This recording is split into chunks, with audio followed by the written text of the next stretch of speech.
Welcome back to another video. In this one, we're going to be putting together a fully functional level select screen in the style of the classic Mega Man. How cool is that? So we're going to be covering a lot of ground. We're going to be setting up the full UI visually, coding it all up, and then loading between the different levels. So if you like the sound of that, consider subscribing to the channel as I have plenty more videos like this planned for the future. Okay, let's go.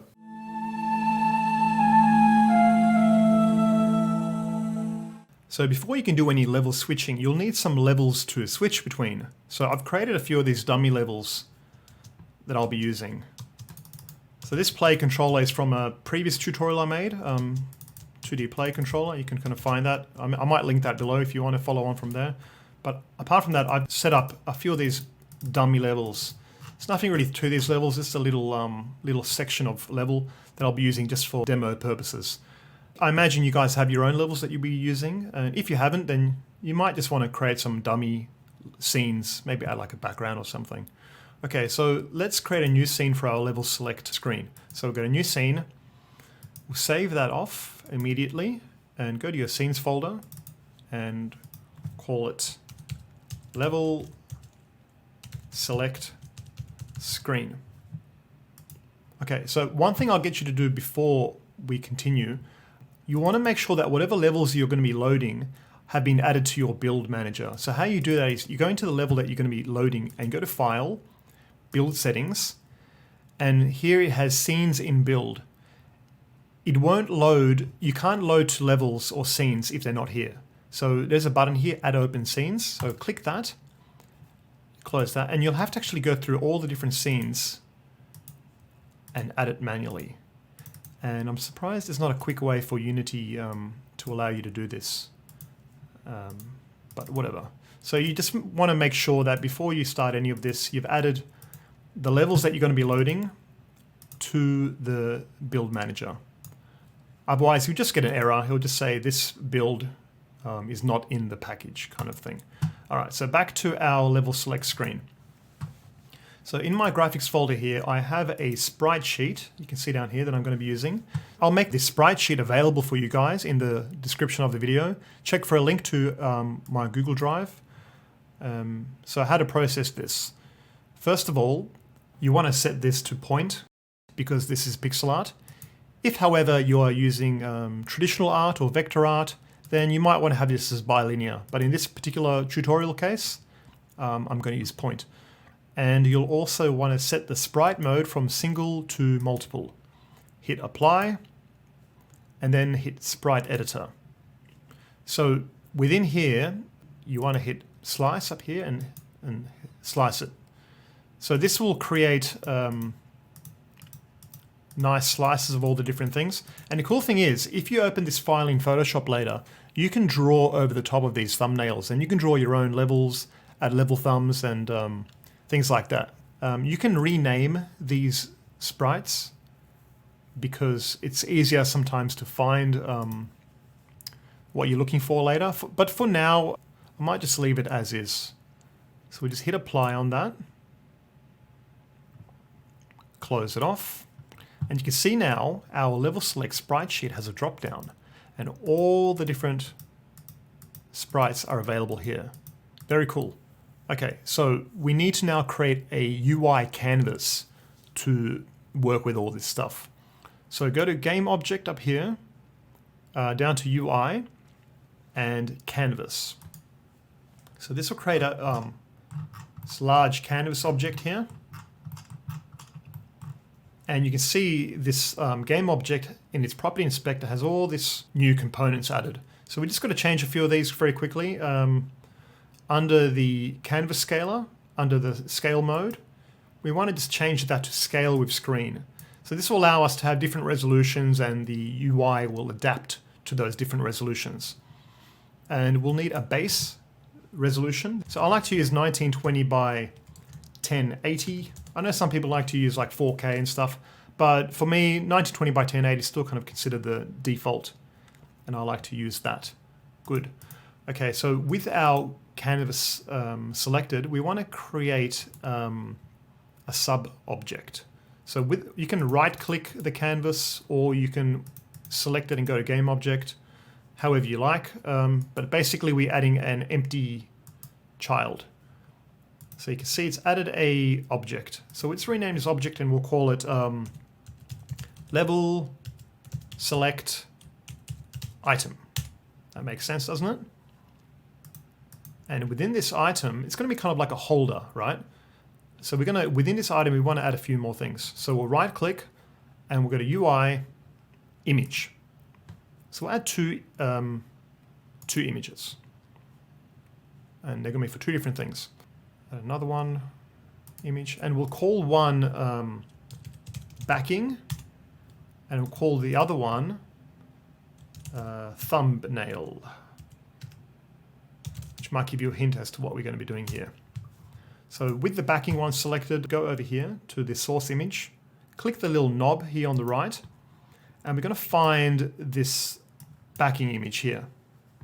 So once you've found that, just double click it.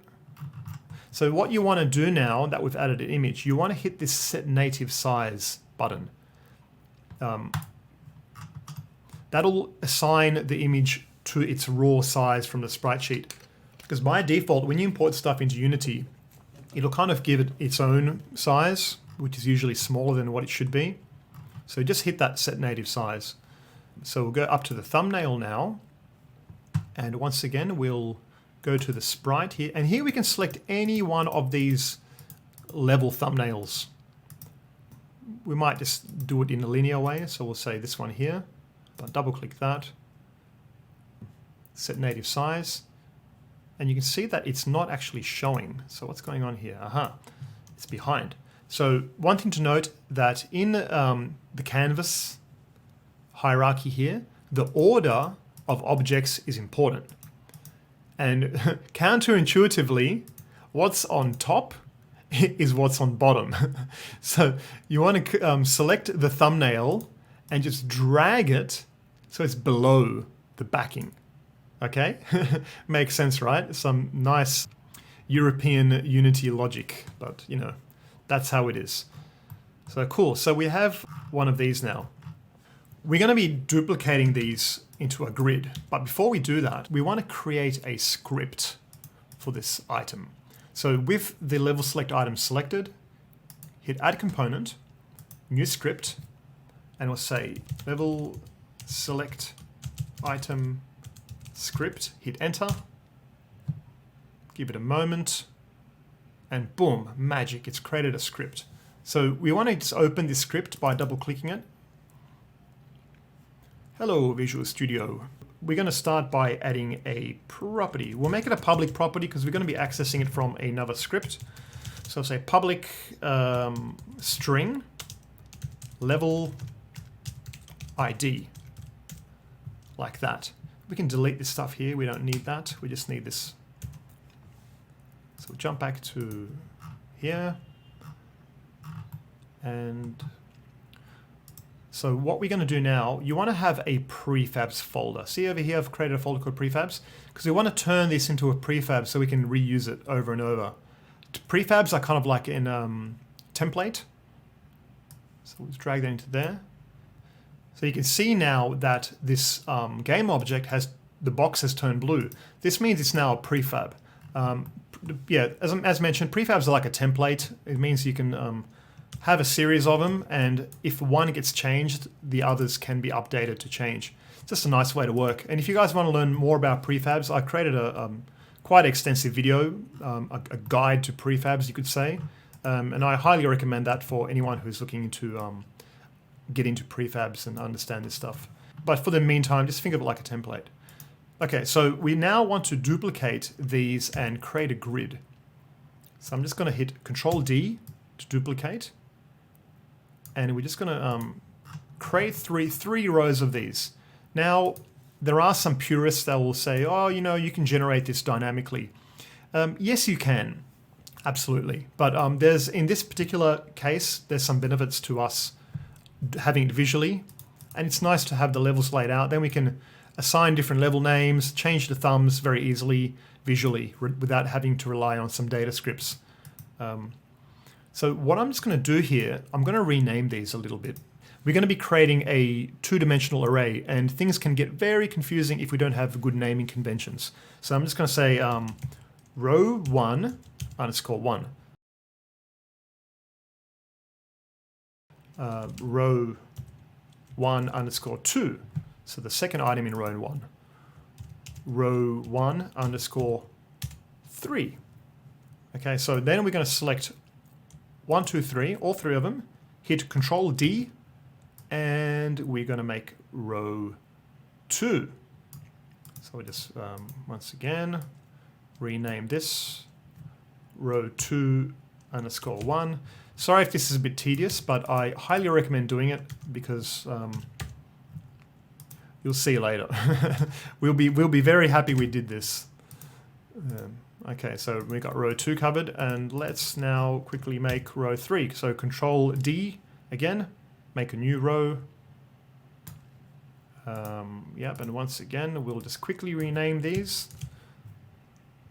Row 3, 1, row 3, 2, and row 3, 3. Click over these, see, we'll click on 1 and just make sure that they're in the right order. So 2 should be in the middle, 3 should be on the end. Row, okay, see that? My row 2, 1 is highlighting this one here. So that's wrong. So that could have been to do with how things got duplicated, which is kind of annoying. So what I can just do quickly, I can just swap these around. So you might run into this, but this is very important because it'll, as we move this selector around, we're going to be targeting different items in the grid, and if they're not in the right order, then it's going to not work, basically. So them the breaks. If you want this to work, it's got to be in the right order. Perfect. And what I'll do, I'll just select all of these, and I might just reposition these nicely. And I don't really, here's a preview of the scene. I don't really like the blue that Unity makes by default. So select the main camera, and over here in the background, we just change that to black. That looks badass. So just run that quickly, see how that looks. Very nice. So now we very quickly just going to change up some of these thumbnails. I'll show you how to do that very quickly. So we'll leave the first one as is. We'll go to the second one, hit thumbnail, and over here at the source image, find another thumbnail. Snake Man.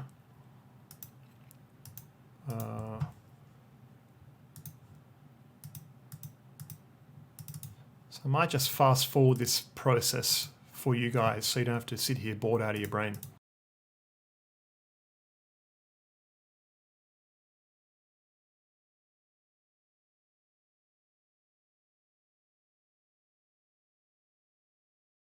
So let's run that again just so we get the full effect. Right, very nice, very nice. So the final thing we need to bring in is actually the selector, which is going to be the one that's going to highlight the different things. So go back to your canvas, select the canvas, right click, go to UI, image, and once again go to the component, image component here, click the knob, find wherever the selector is. In this case, it's this one here. All right, and once again, hit set native size. Boom! Look at that. Very nice, very nice. So we'll center that just a little bit so it's sitting there. And that'll be our starting point in this. Much like in the Mega Man game, the selector starts in the middle. Then we'll just rename that image here to selector. So just over here. Nice. All right, so it is time to start coding. What we'll do, we'll create a new game object, which will be an empty game object, which we attach our scripts to. You might be familiar with this. This is how Unity typically works. Some people attach to the main camera. I don't like to do that. I like to make my own game object. And my convention that I personally use, I put an underscore, and sometimes I'll write GM, which is kind of like game manager, but often I'll just write manager. This is a bit more intuitive to read. With the manager selected, we'll click add component, and we'll call this one level select screen script. So let's open this up in Visual Studio and start to code. So this was actually a tutorial recommended on my Discord by one of the people there. If you guys want to recommend a tutorial or just want to talk to me personally, jump over to my Discord. I'll link that down below. But it's a great place. I hang out there with a few guys and we talk about game dev and talk about these tutorials and, you know, making our games and stuff. So first thing we'll want to do is we'll just define that selector. So game object,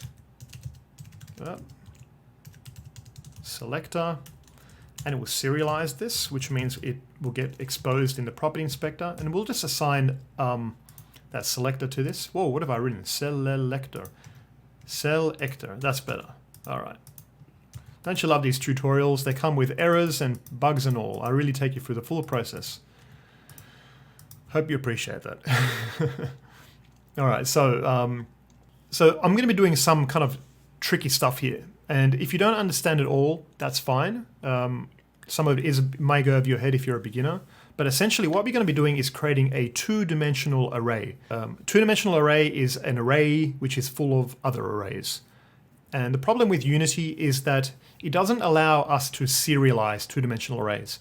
We can serialize one-dimensional arrays, but not two-dimensional arrays.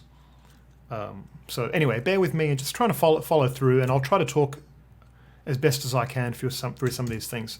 So game object, so make an array, and we'll call this one row 1. And we'll serialize this, and we'll also want to have a row 2.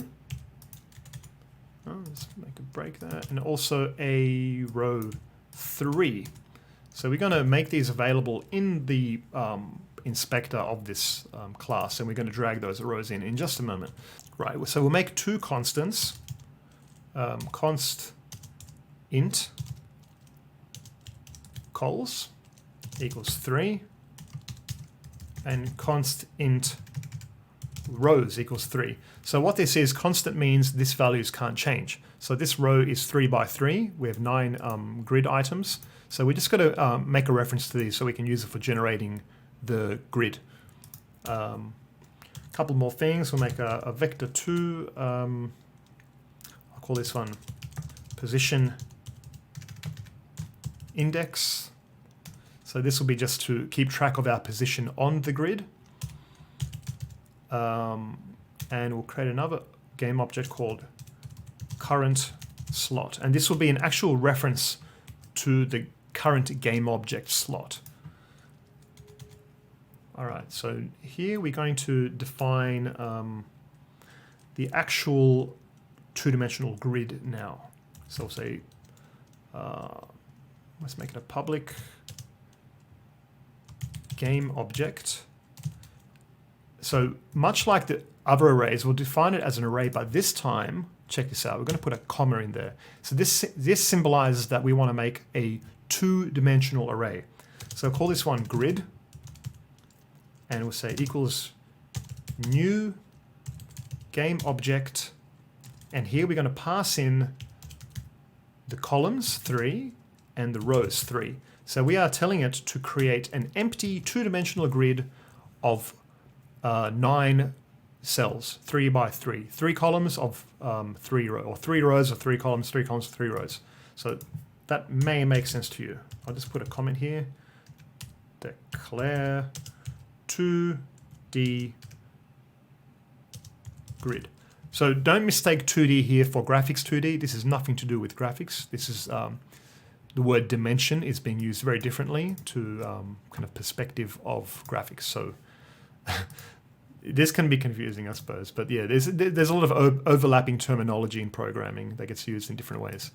So we're now going to create a utility function that's going to process our rows into this master 2D grid. And we'll make this return void, and we'll call it add row to grid. So the following code is going to get a little bit technical. We're going to do a for loop and stuff like that. You might know some of this stuff, but if you don't, do your best to follow along with me. So we're going to give this function 2 parameters. So I might just bump this code up for you guys just a little bit. So the first value will be an int, and we'll call it index. Second parameter will have a game object. I'm going to pass in the row. Yep, and make a for loop. So cool thing in Visual Studio, if you guys don't already know, you can do a nice autocomplete by writing for and then hitting the tab button twice. 1, 2, look at that, the autocomplete. And we want to loop through the length of the row. So the row length is 3, so we just pass in 3 for the time being. And grid index I equals row I. So this is the only thing that will make probably no sense to you guys. Maybe it will, maybe it won't.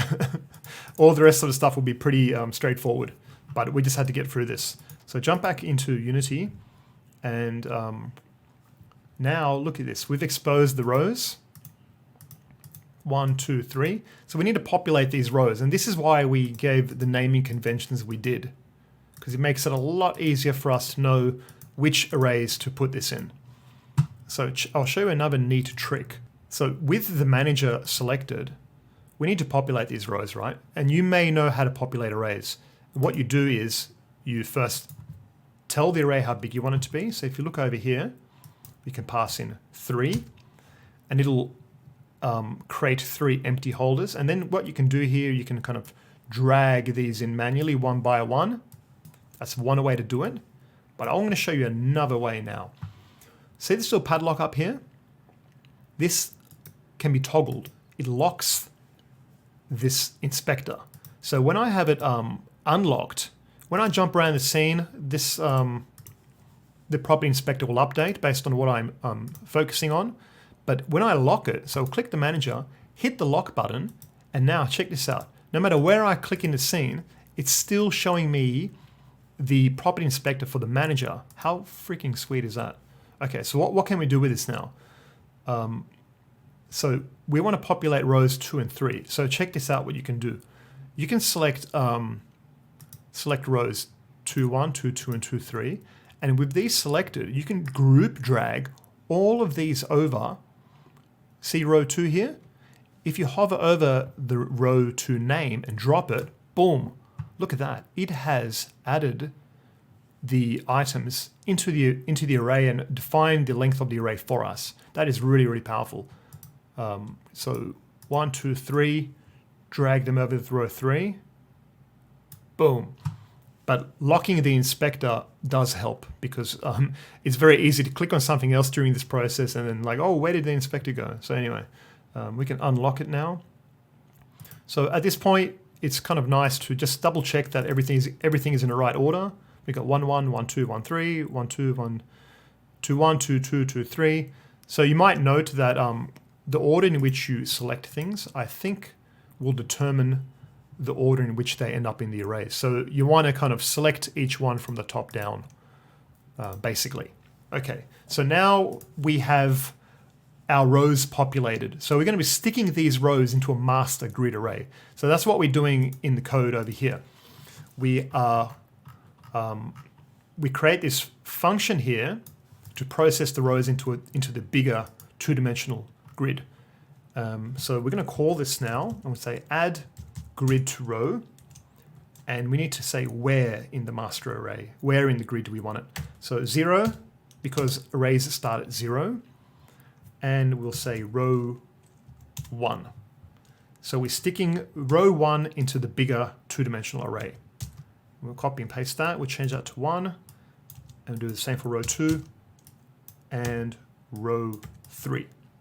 Okay, so yeah, 0, 1, oh, what? That's wrong. Hold on. 0, 1, 2. So 0, 1, 2 because arrays start at 0, and 0 is the first item in the array. That should make sense. And we'll also quickly define. We created position index and current slot. So we want to have these set.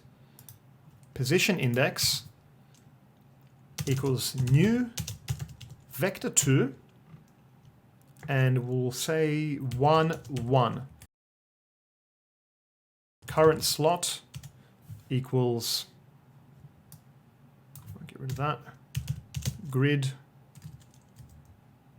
1, 1. So why 1, 1? Let me quickly explain that to you guys. So 1, 1 is the coordinate position within this grid for our center starting point, with the top left of the grid being 0, 0, the top middle being 0, 1, and the top right being 0, 2. So we are simply defining where in the grid we want to start. So 1, 1 is our starting point. All right, cool. So this is the fun part. We are now going to move the selector around. So just make sure we've assigned the selector. No, we have not. So select your manager object, and over here you'll see the selector has not been assigned. So once again, you can either drag this in here, or alternatively, you can click the little knob here and find the selector manually like that. So now the script knows what the selector is. Very good. So now we can move it around. So the first thing we'll want to do is to track if our keyboard or joystick is being pressed. And we can do that by checking the axes. So we'll go X, we'll check horizontal movement first. X axis equals input dot get axis raw. And here we'll say horizontal. So this basically gives us a value of -1 to 1, depending on if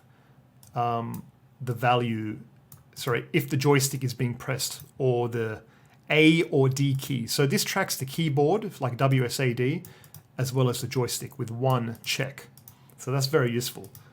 And much like that, we'll copy and paste that and make a Y-axis check. And once again, get axis raw. And this time we'll do, you guessed it, vertical. So now we're just going to do a check to see which direction we are trying to move the selector. So we'll say if x-axis is more than 1, because as I mentioned, the get axis raw returns -0 to 1. So if it's more than 1, it's being pressed right. If it's less than, if it's more than 0, it's being, something is trying to go right. If it's less than 0, then something's trying to go left, whether it be the joystick or the keyboard. Right, so we'll say, yeah, okay, we'll just block this in and we'll come back and add a function to these. Else if x-axis is less than 0, so I might add a few comments in here. Input right. Input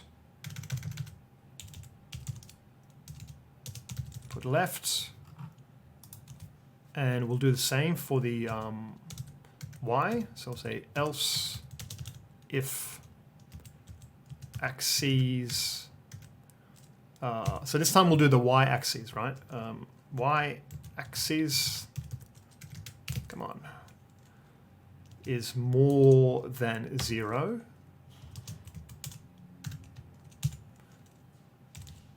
Input up. Else if y-axis is less than 0, it means input is down. Cool. That should make sense hopefully to you guys. So rather than moving, I mean, we could move the selector in this function, but at this point it'd be nice, kind of good practice to maybe do the move outside, maybe. Let me just think. So create another function called move selector. And we'll take a parameter of string and we'll call it direction. So what we're going to do then, we're going to call that function from here, and we'll say move selector right.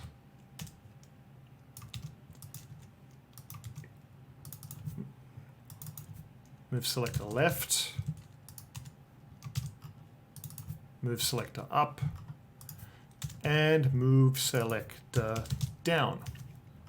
One thing we'll want to quickly do, we don't want the selector to be moving if it's already moving, if that makes sense. This is a common problem with when you're moving joysticks around. So we just create a quick boolean, so the true or false value. We'll call it is moving, and by default it'll be false, or you can just write false to make it a bit easier to understand.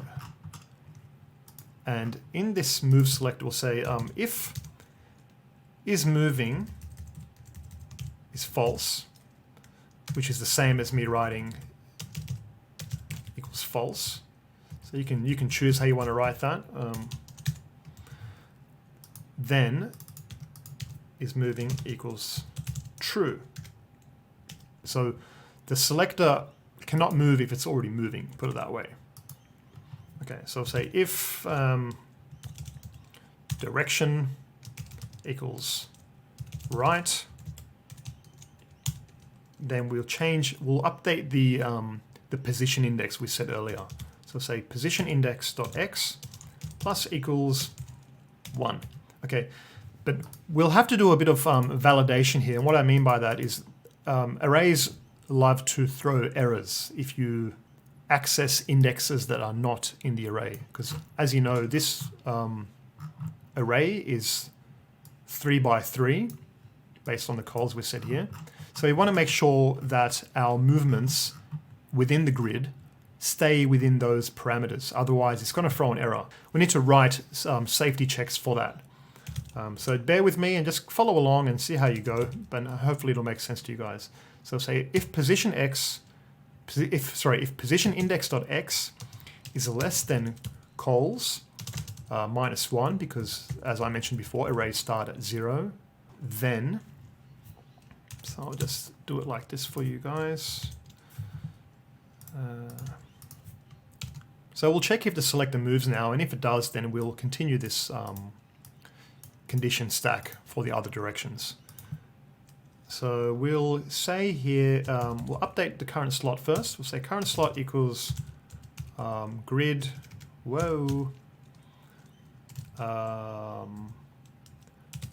position index dot x, sorry, the y, and position index dot x. And we need to write it backwards. So y first, just because of the nature of the grid and how grids work. These Cartesian grids, they kind of work backwards in a sense. And we've got an error here because Unity doesn't like something. Cannot convert a float to an int. Okay, so an int is a whole number, a float is not. So we just need to say, we need to do what is called a cast. So I'm doing a cast right now. And I'm basically just saying, I want this to be considered an integer. And I want this to be considered an integer, because that by default was a float, and I'm saying be an integer, and that has got rid of the error. Okay, so now let's officially update the selector position. So selector dot transform dot position equals current slot dot transform dot position. Cool, so let's jump back to Unity, run this, and we're going to hit right on our joystick. 3, 2, 1. It did not work. Input X is not, oh, what the hell is this error? Let's jump back here. Okay. Oh, I see what's going on here. Man, look at this. I've spelled vertical wrong. Vertical. So this is the problem. You might, it's kind of nice to store these in a constant or something rather than, this is what you call a string literal. When you pass in a string, it leaves a lot of room for error, because if you get a typo or something wrong, because it's a tutorial, I'm just kind of doing it quickly, but so let's run that again. And we're going to make it go right. 3, 2, 1. Boom, it worked. No error. So let's do the code for the rest of these. So we'll write an else if direction equals left. And this time we're going to say if, if position index dot x is more than 0, so it doesn't fall out of bounds on the left side, then I'll just move this down a bit. Position index dot x minus equals 1. So next we'll check the up and down. We'll say else if direction is up. And this time we'll do a check on the position index dot y. Position index dot y is more than 0. I believe that's right. Let's move that up. Then position index dot y minus equals 1. So this is one of those other things that, you know, if you're a beginner, it may be kind of hard for you to follow on, but so we're just trying to move the position index around the grid and make sure that it doesn't fall out of the bounds of the grid, just to confirm that for you guys. So finally, we come to the end, equals down. So we'll check the down now, and we'll say if position x dot position index dot y is less than how many rows we have, minus 1, then position index dot y plus equals 1. So we're adding to it. So I'm just going to go over this quickly for you guys, and if you missed any of that, you can follow along. So we have this utility function that we're calling from these different directions. It only gets to move if it's not already moving, and then we check the right. We make sure that the position is in the right. We check the left. We check the up. We check the down. And if that all gets through the checks, then we assign a new slot, and we move the selector to that slot. And let's quickly run that to make sure it's something's happening, something positive. So let's go left. Good. Oh, it's not moving though after the... Ah, I see. We need to reset the is moving. So up here, we did is moving is true to stop any kind of overlapping movements. So what we want to do here at the bottom, we want to invoke, which means it's kind of like a delay. We want to call a function after a particular time, and we'll create a function reference called reset moving, and we'll call it after 0.2 of a second. So 0.2f, close that off, and it means we need to create a new function. So let's make sure we're in the right line. So we'll create a new function down here. We'll call it void reset moving. Okay, and in here we'll just say is moving equals false. So basically, once we move the selector, then we want to reset the flag, the Boolean flag, after 0.2 of a second so that we can move again.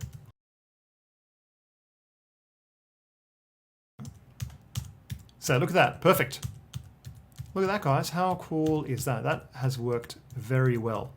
Okay, so the final step now is actually confirming what level we want to load. You might remember in the first few minutes of this tutorial, we created this level select item script with a single property here, level ID. And why we did that is because now we want to pass in what level we want it to load. And this will correspond with the level name. So I've got level 1, 2, 3, 4. And remember, we added these to the build settings here. So this can be in any particular order. You can call this, whatever you want, whatever your levels are called, forest level or mountain level, or in this case, I've got them as level 1, 2, 3, 4. So we'll say level, level 1. So I'll just copy that and we'll do level 2, level 3, level 4, and level 5. And that's all the dummy levels we have. So this bottom row is non-functional at this point. now is the final step of accessing that value. So what we need to do, in this update function, you've got to do one more check, and we're going to check for the enter button being pressed.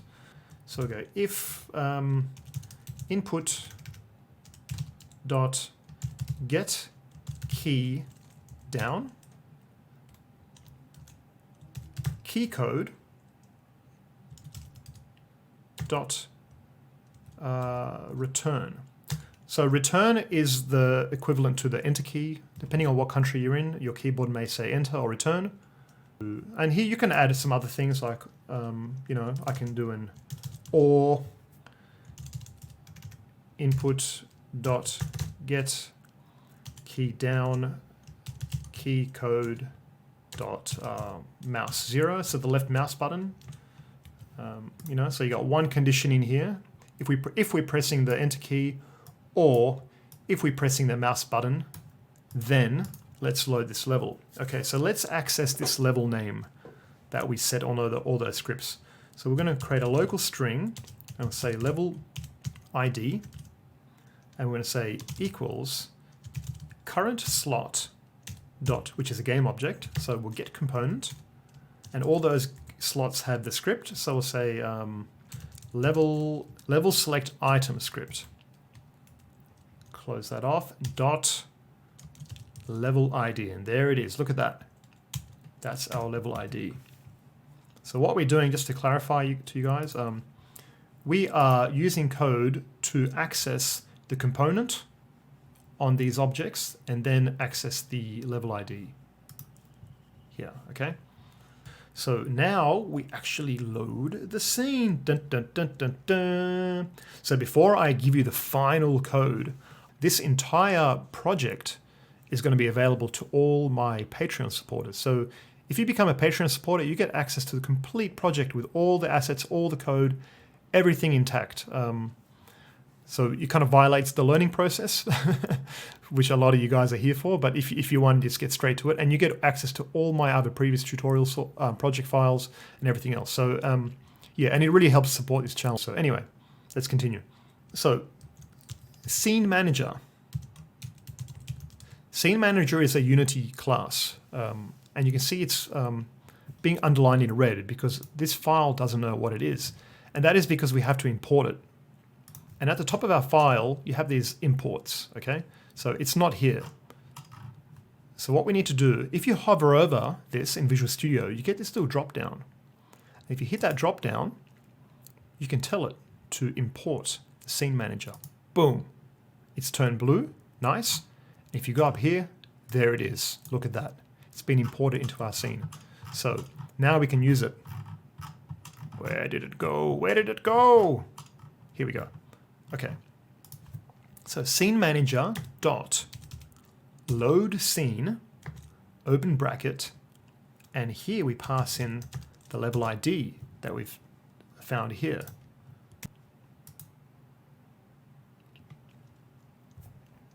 So we choose our level, bing, bing, bing, bing, bing, bing, bing. Enter, boom, look at that, we are in. Woohoo! So if we end that scene and run it again, let's try a different level. Bing, bing, bing, how about that one? Boom, we are in. Yeah. So what if we, okay, so let me give you another little bit of code. So what if we want to go back to the level select screen from the levels? So go to any one of your scenes.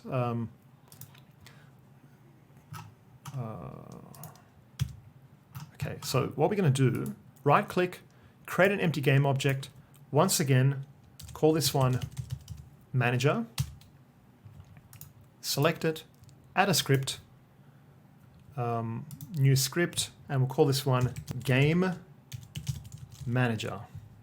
You could call it level manager as well, but game manager is kind of the de facto way to call it. And you can see Unity kind of recognizes the word game manager and adds a little kind of icon here next to it. So open that up. And in the update loop, we'll say if input.get key down, key code dot escape. So when we hit the escape key, and you can map this in your game to whatever key you want or whatever. Later on, you'll probably have control pads that you can map this to, but in the meantime, we'll just do it like this. So once again, scene manager, and we'll have to import it here too, using scene manager. So it's imported it here. I'll say dot load scene, and here we pass in the name of our level select screen. So it was like level select screen. All right, so going back to Unity. So currently we've only added this game manager to this particular level. So what you can do with this game manager component, we'll make a prefab out of it, and we can just copy it, Control C, save the scene, and it will quickly jump over to the next scene. So I'm just going to jump to all the other levels and paste the manager game object there also, so that the code can run from all those different levels. Okay, we've added it to all our different scenes, so we'll jump back to our level select screen, and with a bit of luck, we can jump back and forth between the levels and the title screen. Boom, so hit the escape button. Look at that. Level 2. New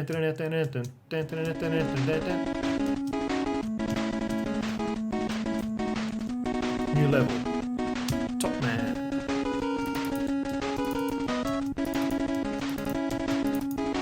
So that is it, guys. We have a fully functional level select screen. As mentioned before, these level select sprites we've made available for you in the description of this video. And you can check down there for other useful links related to game dev. Congratulations on getting through the tutorial. I hope you found it useful. If you did, make sure you give the video a like. And if you run into any problems or need any help, drop me a comment down below or jump over to the Lost Relic Games Discord and I'll be more than happy to help you there. I'll put the link down below. Okay guys, all the best. See you in the next video.